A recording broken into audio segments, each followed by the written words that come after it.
market movers. This is The Pulse with Francine Lacqua.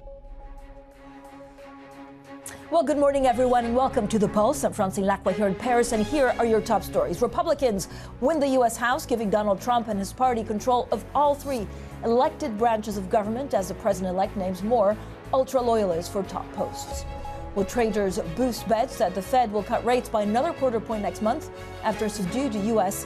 CPI report, plus European tech giant ASML maintains its bullish long-term outlook, expecting AI demand to boost chip sales. So good morning, everyone. A lot going on. We also have the IEA report on global oil markets facing a 1 million barrel glut in 2025. That report just coming out. Let's also take a look at the European markets map. It is a big data day. We also look towards some of the inflation report that we had in the U.S. Again, when you look at GDP in Europe, there's a couple of things that we need to watch out for. And that's, of course, the loyalists and Trump's cabinet and what they will do in terms of strength and tariffs. Now, Chinese equities also remained range-bound, so let's get to cross-asset. There have been more and more signs from policymakers at last week's legislative meeting that stimulus measures are probably not going to target a major reacceleration of growth. I'm looking at S&P futures, pretty much flat. The U.S. 10-year, extremely important given all the debt that could come back on the markets in the U.S. Bitcoin, look, still on a tear. 90,537, then euro dollar 105.38. That IEA report, we'll talk about it in just a second with Toril Bosoni.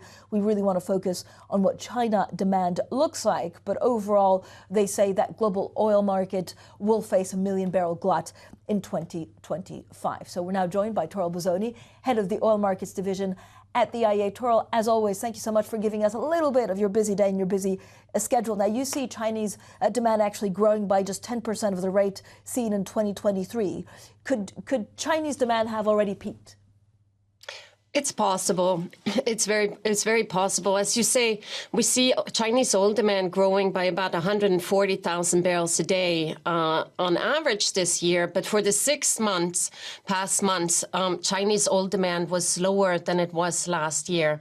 Of course, last year was exceptional. We came out of COVID lockdowns and industrial activity really picked up. And now we're seeing this slowdown. And it's not just the economy and the shift, the slowdown in the construction sector, but it's this transition to EVs, high-speed rail, and gas in trucking that is undermining Chinese oil demand growth. So we're seeing this continuing forward. We do expect growth in the medium term in China, but much weaker rates than we've seen in the past. Toril, if China gets their act together and actually stimulates and uses bazookas, could you be overly pessimistic about how much oil they need in the future? Of course, we think the stimulus measures that have been put in place, it's not going to impact materially the demand growth this year. So we're pretty confident that oil demand growth in China this year will be in line with what we're expecting for the year. Of course, it could impact the demand growth next year. We do expecting Chinese oil demand growth to continue in the medium term next year and to 2030. But a shift from transportation fuels more to the petrochemical sector. And this, of course, could be impacted if the stimulus measures are impacting the economic growth in the country. Toril, with the election of Donald Trump, how serious are concerns about a trade war, and what does that do to demand for oil? I think it's too early to say. We're waiting. Of course, the IEA is looking forward to working with the new U.S. administration and its energy policy goals in the coming years. But I think it's too early to know the impact of any policies that have yet to be defined. But it's obviously something that we're watching very closely here at the IEA. I mean, some of the couple of things that, we're looking out for in terms of policy is, for example, if Donald Trump were to renew his campaign to squeeze Iranian oil, is there enough oil elsewhere to fill that gap? Of course, Iranian exports, they have increased quite significantly over the past years. And so far this year, Iranian exports are hovering around 1.5, 1.6 million barrels a day, mainly to China. And this is, of course, if sanctions were tightened and they would Chinese buyers would stop taking that Iranian oil. We're seeing a market that's relatively well supplied. Of course, OPEC plus countries, they have voluntary production cuts in place that they're looking to unwind. Now the Producer Alliance postponed the unwinding of those cuts for another month from December to January as the market looks well supplied, spare capacity in other countries. And just in generally, we're seeing oil supply growth from non-OPEC producers in the Americas, that is the US, Argentina, Canada, Guyana, and Brazil, adding more than 1 million barrels a day between them to supply both this year and next year, which on paper is enough to meet our expected demand growth of about 900,000 barrels a day this year and 1 million next year. So all in all, we see the market well supplied, even if Iranian volumes would be cut back somewhat, and it would leave the room for others to increase production. But Toril, I mean, I guess this is a concern, right? You already see a 1 million barrel glut next year if OPEC plus, cancels its supply increases. What if they don't? What does that mean for barrels, and what does actually that mean for the price of oil? Of course, if the OPEC plus alliance decides to unwind their production cuts starting in January, as they had outlined, and demand continues at the rate that we're seeing, and with no major supply disruptions from other producers in the Middle East or elsewhere in the world, we're seeing a very well-supplied market, oversupplied market, and which would obviously have a negative impact on prices that would, again, perhaps stimulate demand growth or cut back impact on U.S. production that is the most responsive to prices. But that's still to be seen. Okay, Toril, thank you so much. Toril Bosoni there, the IEA head of the oil markets division. Thank you, as always, for joining us. Now, President-elect Donald Trump has shocked Washington with his decision to nominate loyalist Matt Gaetz as his attorney general. The former House Speaker, Kevin McCarthy, who Gaetz toppled last year in a rebellion by ultra-conservatives, told Bloomberg that Gaetz will not get confirmed by Congress. I think choices are very good except one. Look, Gaetz won't get confirmed. Everybody knows that. But when you look at a Rubio, just the knowledge that he has, being in the Intel Committee, I was on the Gang of Eight, and his understanding, even when you listen to the other side of the aisle, they say, he'll make a great Secretary of State. Well, let's bring in Bloomberg's news director for the EMEA region, Roz Matheson. Roz, so first of all, why is Gaetz so controversial? And I thought it was a clean sweep that he could get anyone confirmed. Well, he is controversial. He was the subject of a DOJ investigation into whether he had a sexual relationship with a 17-year-old girl in exchange for money. He obviously denied those allegations. He was told later there would be no charges, but it was also the subject of quite a long-running House Ethics Panel investigation. His resignation now obviously removes that too, but aside from the bad blood, clearly he's got with Kevin McCarthy for obvious reasons. He was the one who led the ouster of McCarthy from his role. You know, there are a lot of Senate Republicans who are quite dubious about him, expressed concerns about this, and we don't know exactly what the confirmation process is going to be. There are all sorts of talks about how certain officials might get confirmed or not. But if he goes through a traditional confirmation process, that involves extensive grilling, obviously, in Congress. It involves, an FBI background check and so on, and he's going to come under a lot of scrutiny. And the question is, does he fall under, that process? Are there enough Republicans in the Senate, for example, who would support him? So this one, above all, seems to be potentially the most treacherous in terms of getting confirmed for Donald Trump. It's obviously a key position for Donald Trump. He's made his disdain for the DOJ well known over an extended period. He really wants to get in there and make significant changes to it. He also wants the DOJ driving in the same direction as him in terms of enacting his policy on border controls, for example. So he does need someone atop the DOJ who's going to do his bidding. The question is Gaetz going to be a bridge too far for too many Senate Republicans? But, so, Roz, what are the checks and balances? I mean, if, Donald Trump or the Republicans have the House, the Senate, and of course, the White House, who will keep them in check or to balance it out?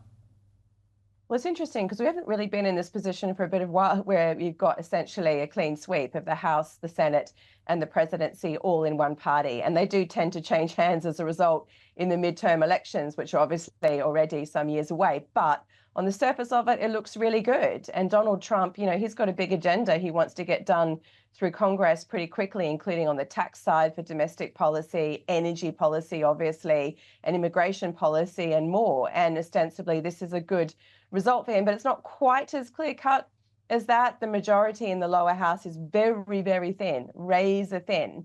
You have a bunch of Republicans who probably don't support the entirety of his policy agenda. The question is, in an administration that demands total loyalty, are they willing to break ranks on policy and vote against it? At the least, it could be quite a fractious Congress. I mean, again, that's not unusual for Congress these days, but it could slow some of this down. They could drag some of these policy changes out, particularly, again, in the lower house when it comes to some of those domestic policies in particular. So it'll be interesting to see how many Republicans toe the line completely with Donald Trump on policy, or are they willing to break ranks, or are they willing to try and change or amend some of his policies? So it's not entirely, clear skies ahead for Donald Trump on that front.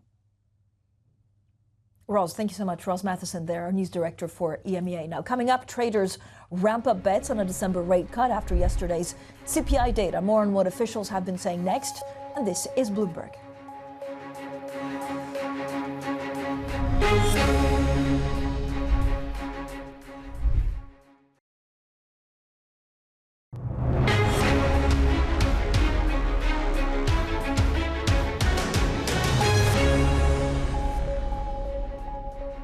Well, traders have boosted bets on a December Fed cut following a subdued U.S. inflation report. Neil Kashkari says he's confident that inflation is headed down towards the central bank's 2% target. I'm not seeing a lot of upside risk yet. We don't know what's going to get enacted. I'm not seeing a lot of upside risk that inflation is going to take off from here.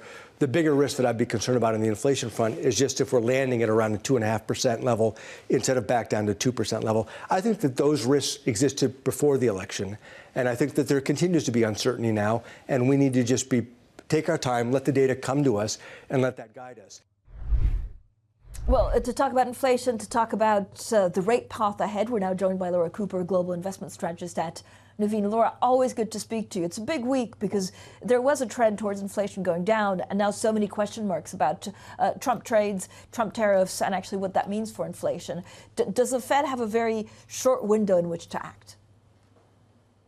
I don't think the Fed has a short window to act. I mean, I think looking at the CPI yesterday, there was enough of a deceleration to suggest that the Fed is still poised to potentially cut in December. I think the key question, though, is what happens in January. I mean, we certainly revised our recent Fed path to suspect that they're going to have a pause in January. And this is largely predicated on the fact that we are still seeing that U.S. growth exceptionalism persist. At the same time, that potentially this growth impulse coming through with the possible fiscal injection. Now, we're not going to see the Fed react to that at this juncture, but I think it certainly will be top of mind as they try to stay data dependent.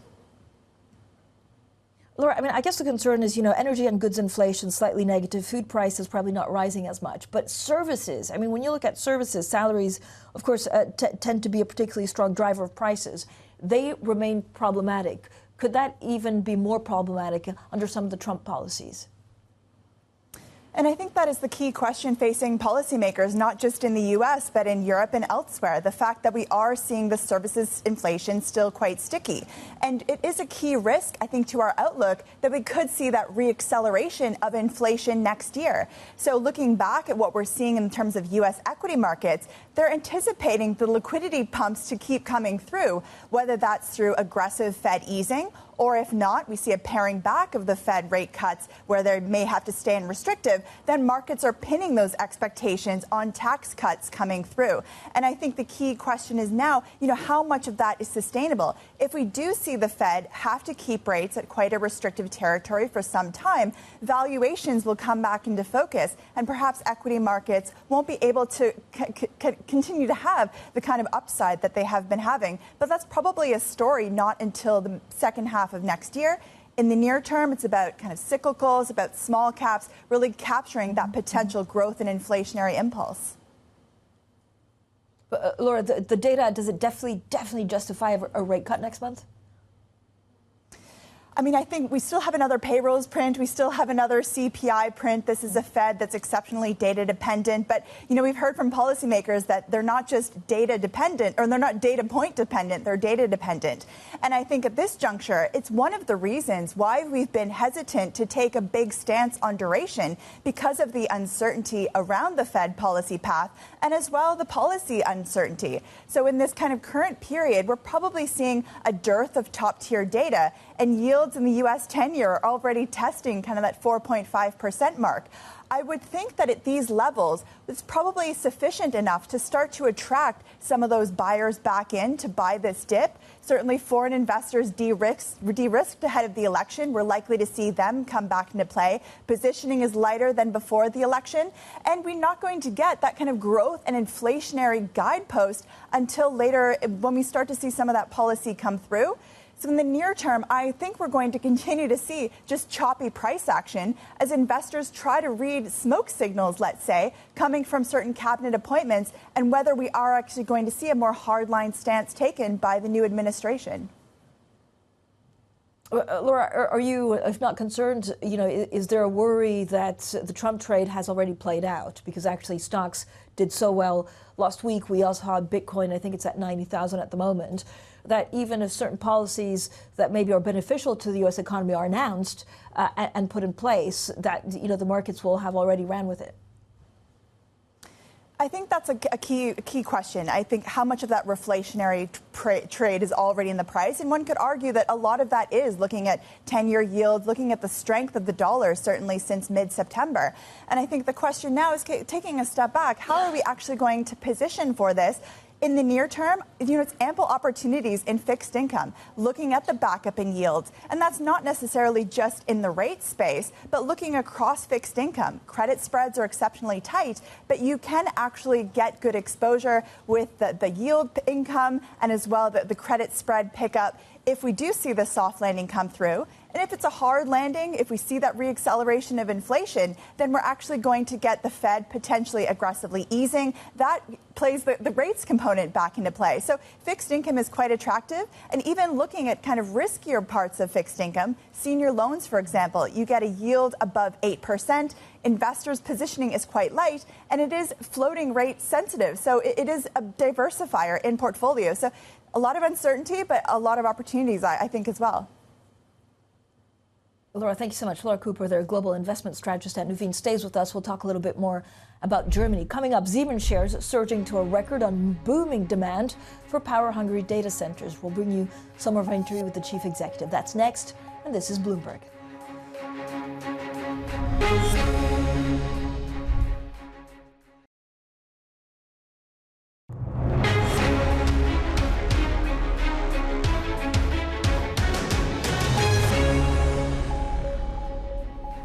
I do believe we need investment in infrastructure. Our mobility infrastructure is outdated, so we need to invest there. We have to manage our energy transition quickly because we cannot afford these high energy prices going forward. That would be the second point. The investment in the grid, for example, transmission grid, distribution grid, will be part in the future of a very high cost. So I would kind of rethink about how much expansion do we really need in order to carry forward.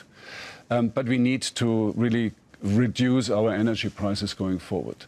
The next one is investment also in our schooling system and in our education system. This is our future because Germany lives from innovation. That's where our strength is. The next one would be definitively immigration. We do need a good immigration. We need to bring people into work. And if it comes to budget, what I would do the same what I would do with the companies. Number one, yes, we have to invest. But at the same time, we have to look where you can save money, because that's not for free. Well, Siemens shares, they're hitting a record on booming demand for data centers. The company's chief executive also reflecting on the challenges facing the German economy. Now, still with us, Laura Cooper from Nuveen. Laura, when you look at Germany, I mean, some of the businesses are okay, but actually there's a lot of concern even within Europe that they will be the target and the firing line of President Trump, but also that the economy is really awash with problems. How do you play Germany right now from an investment point of view? Well, as you mentioned, we certainly have the tariffs potentially coming through, and it's less about the impact of those implementation of tariffs, but it's really about the hit to sentiment at a time when we're already seeing quite depressed sentiment across Germany. So I think at this point, we're playing it actually through the German bond market. We can see that we've seen this rising term premium on the back of investors anticipating a greater degree of fiscal flexibility coming from a potentially new ruling coalition. In our view, that's a bit premature because we do think there's going to be quite a number of challenges in getting that debt brake reform to come through. So at this point, looking where they're trading against a backdrop where we could see Germany slip into recession next year on the back of these tariffs, I suspect we're probably going to see greater opportunity to take on some of those Bund exposures. Laura, thank you so much, as always, for joining us. Laura Cooper from Nuveen. A lot to talk about, so I know you'll be back very soon. Coming up, we discuss credit markets with Steve Tananbaum, the founder of GoldenTree Asset Management. We talk credit. We, of course, talk about the Trump presidency and what that means for cash worldwide. This is Bloomberg.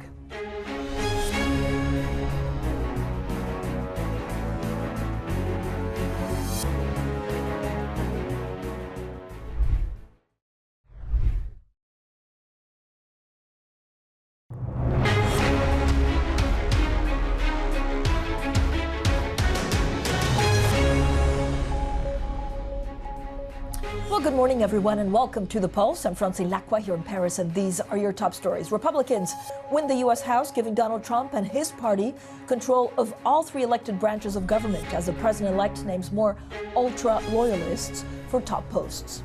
Well, traders boost bets that the Fed will cut rates by another quarter point next month after a subdued U.S. CPI report. Plus, European tech giant ASML maintains its bullish long-term outlook, expecting AI demand to boost chip sales.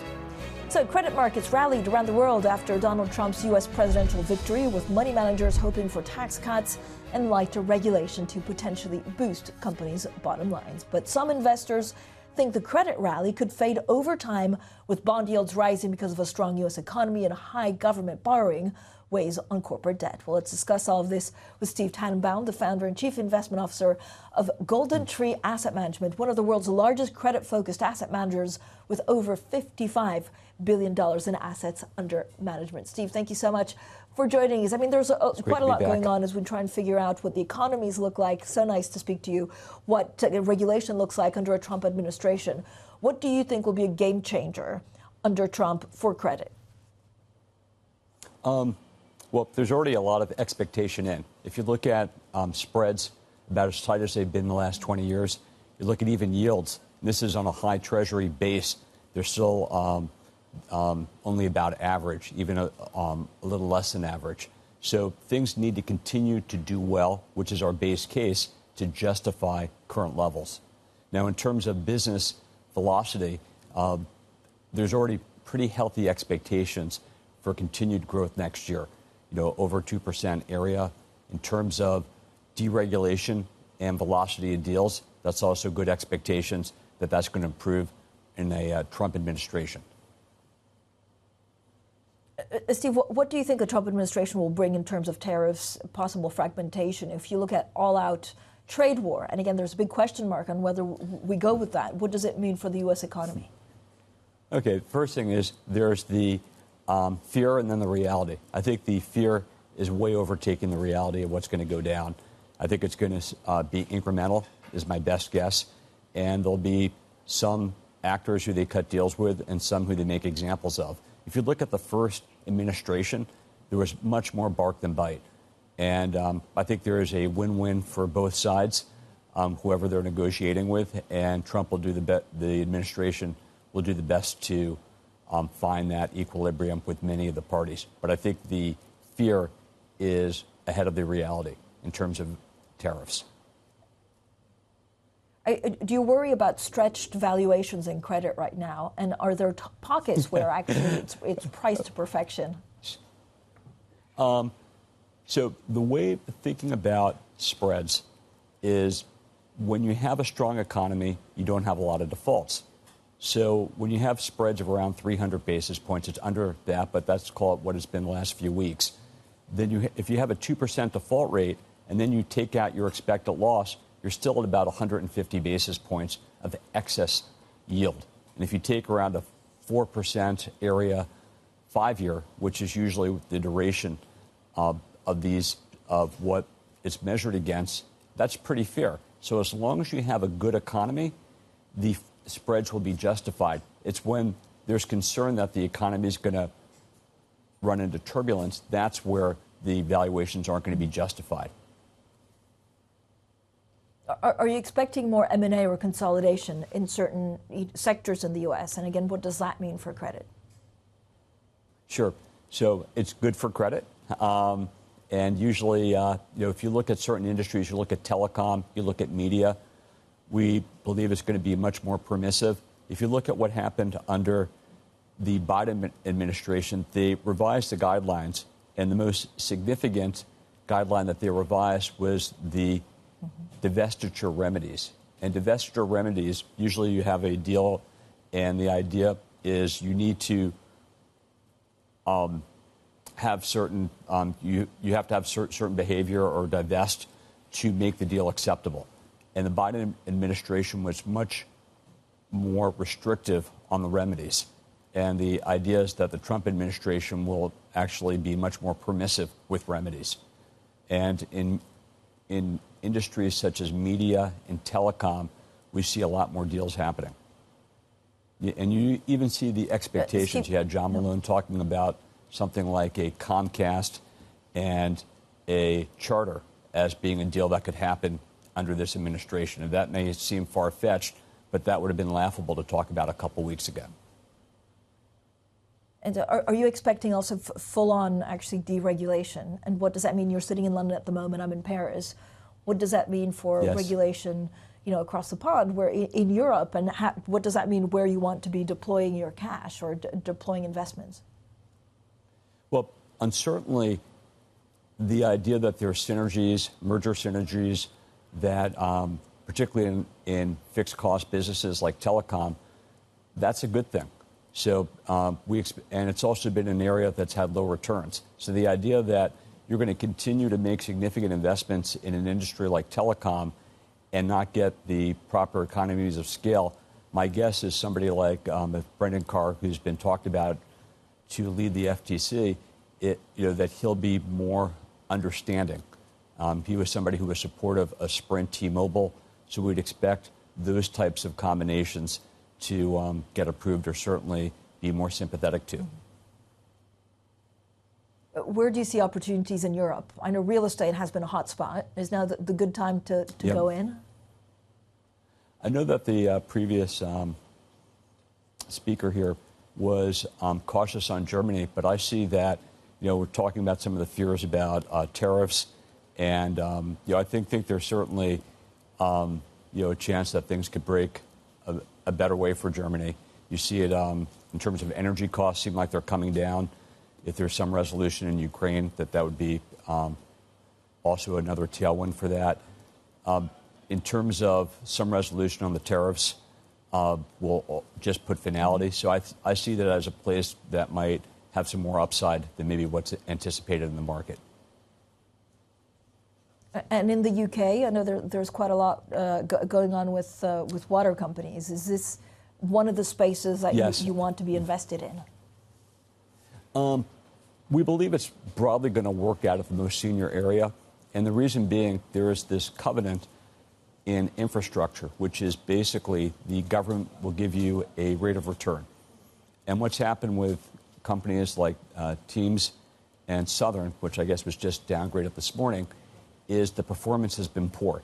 And the issue is how much of a burden will bondholders, particularly senior bondholders, take on performance. And there's going to be a carryover effect to other infrastructure companies if the most senior debt holders are taking all the burden on the performance. So I think that there's still reasonable returns. My guess is because all the debt's going to be treated equal in whatever the resolution is, probably the lowest debt secured or the lowest price securities of the most senior securities or the most senior lower price securities are probably the best way to be or best place to be. and there's still Steve, decent just one returns, final called 15 to question. 20%. Sure. Okay, decent returns. I mean, where do you see the biggest shift? I know we talked about, credit like moving to loans. I mean, is this one of the, like if you look over the next 2 to 3 years, what's the biggest areas that will come up in your space? Sure. Well, the first thing is that there's, just given where spreads are, there's a better chance that things come down than come up. When we look at the migration of risk has gone solidly from bonds and below investment grade securities to loans. You look at the composition of the bond indexes have higher quality issuers, and the composition of the loan index has lower quality issuers. So we believe on a relative basis, loans are more risky.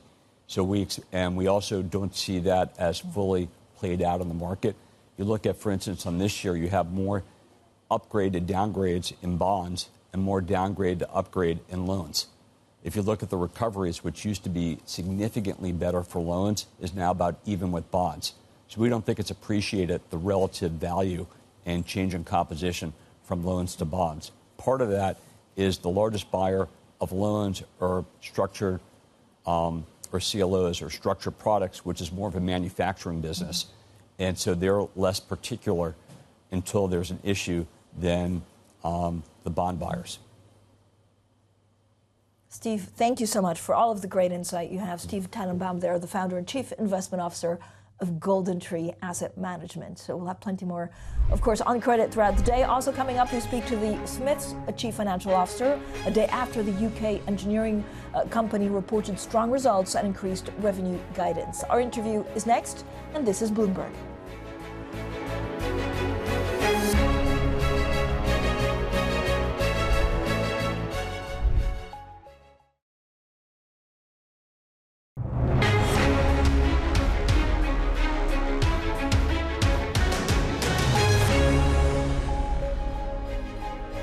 Welcome back, everyone. Now, ASML shares gaining after the chip machine maker maintains its bullish 2030 outlook as it bets on AI-driven boom. While Bloomberg's Charlotte Hughes Morgan joins us with the details. Charlotte, so ASML reaffirming its 2030 sales outlook. Can you give us the details?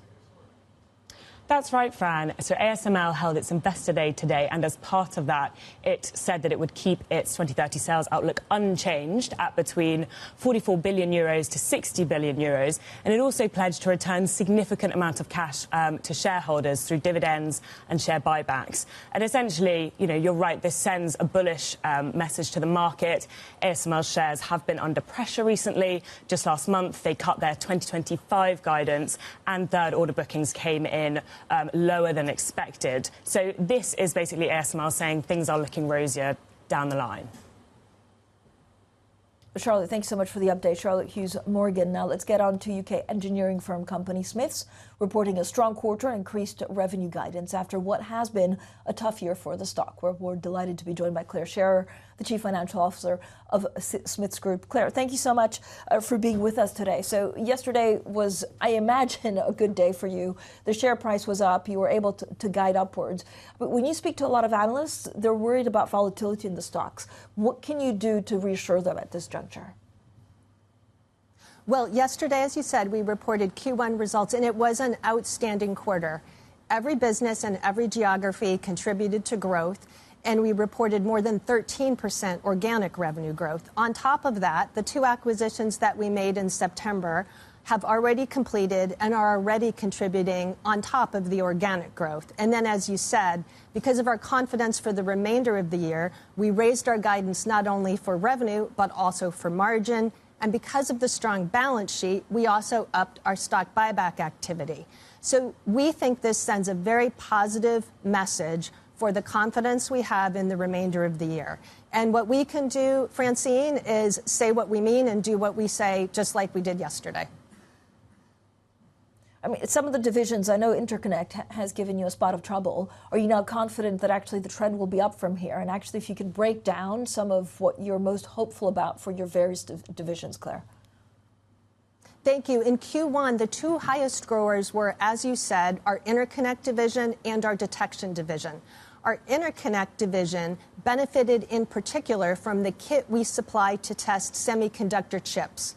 And there we're benefiting from both the market recovery as well as the new products that we've introduced, which have had a terrific uptake in the market. And so there we do have an optimistic outlook. And then the other business, which grew exceptionally well, is our detection business. That's our safety and security business, where we're in the middle of rolling out advanced threat detection capabilities at airports and other locations around the world.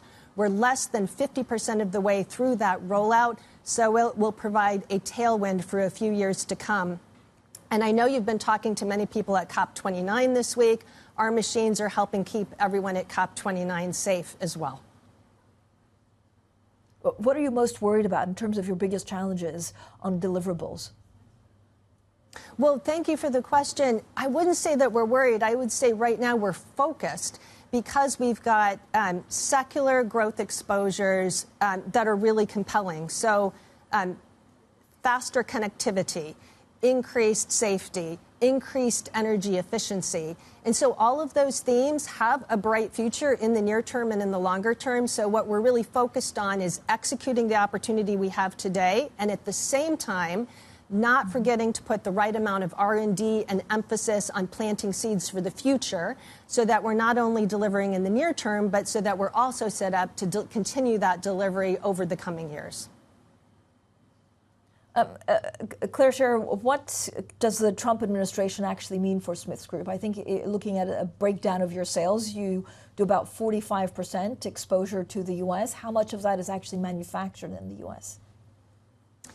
Thank you. Well, the U.S. is our largest market, with about, as you said, 45% of our sales to the U.S. So we'll be watching closely what comes out of Washington, D.C.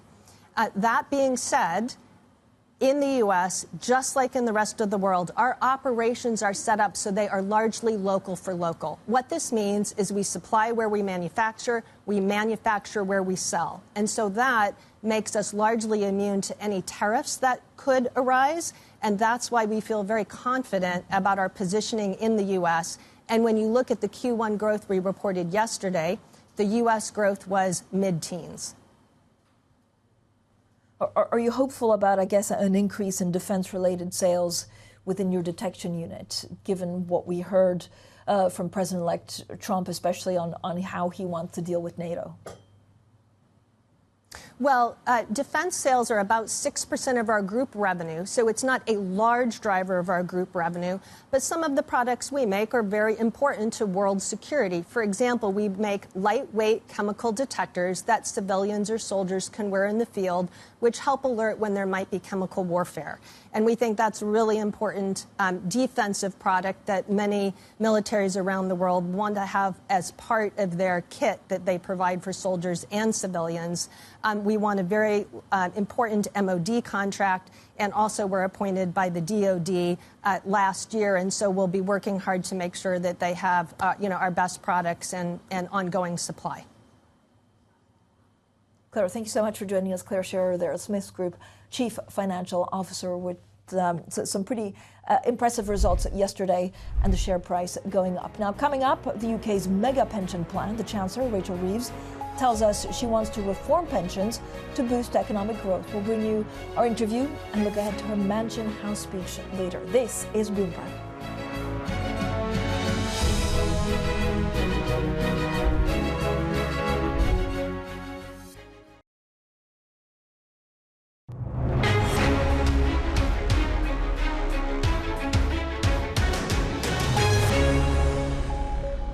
I think it'd be wrong to speculate what an incoming US administration would do. But we benefit, and so does the United States, from trade worth more than £300 billion a year. That trade is growing, and it's important for the prosperity of both the United Kingdom and the United States. And we'll continue to make representations for free and open trade that benefits both of our nations. OK, let's turn to your Mansion House speech. When it comes to harnessing pension money to boost growth, what are you going to offer in terms of reform that your Conservative predecessors didn't? What we don't have in the UK is mega pension funds. We don't have those economies of scale in our pension funds, which is why the interim report that we're publishing looks at having a minimum size of 25 or 50 billion pounds, similar to what you have in Canada and the United States. Those sorts of mega funds will have the expertise to make those investments, both in start-up and scale-up businesses and in British infrastructure. What's different to what Jeremy Hunt did, because he just finished this consultation into consolidating the local government pension scheme. It made these exact points. Do you really need another consultation? Well, the difference between what we're doing and what the previous government did is that we're going to legislate. And the previous government didn't have a pensions bill for around 5 years. We have a slot in the King's Speech for a pensions bill in this session of Parliament. We'll be introducing legislation in the spring so that we don't just talk about consolidation in the pension industry. Anyone can do that, but we actually make sure that it happens. That's the difference between this government and the previous government. We're getting on and doing the job.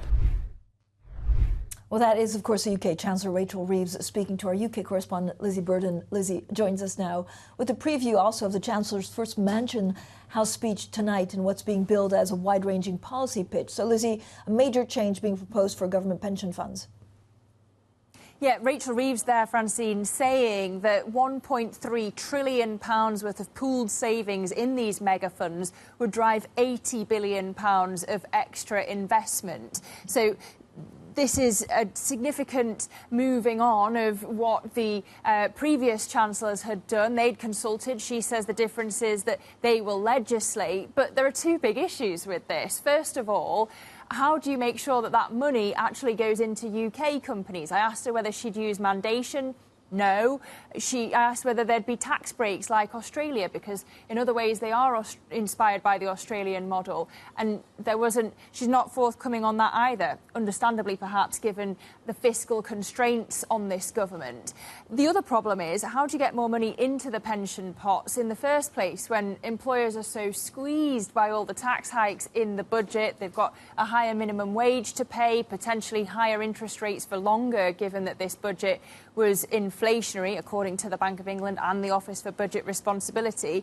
She's not rowing back on any of that. So it puts a lot of pressure on the size of these funds to do the work, to drive the investment. But Francine, as you say, this is going to be a wide-ranging pitch to the City at Mansion House tonight. I'd also expect her to talk about cutting red tape, tightening her grip on the regulators. The three main pillars of this speech, I expect, will be stability, investment and reform. And she's also, of course, going to have to address the fact that Donald Trump is returning to the White House. She talked there about how Britain's committed to free trade, but she did stop short of ruling out retaliatory tariffs in our conversation. Be interesting to hear what she says tonight. It certainly will. Lizzie, thank you so much. Our UK correspondent there, Lizzie Burden. Now let's also take a look at some of the big earnings movers this morning. Burberry shares soaring after the British luxury goods maker's retail comparable sales for the first half surpassed expectations. We've been waiting for some good news from Burberry for a long time, gaining 15%. Montepaschi shares also jumping after Italy sold a 15% stake to investors, including rival Banco BPM and Anima. Plus, Siemens hit a record high as analysts lauded the German industrial group's strong fourth quarter report. And you can see Siemens gaining 7%. Up next, Bloomberg Brief, Manus Craney in New York, and goodbye from Paris. This is Bloomberg.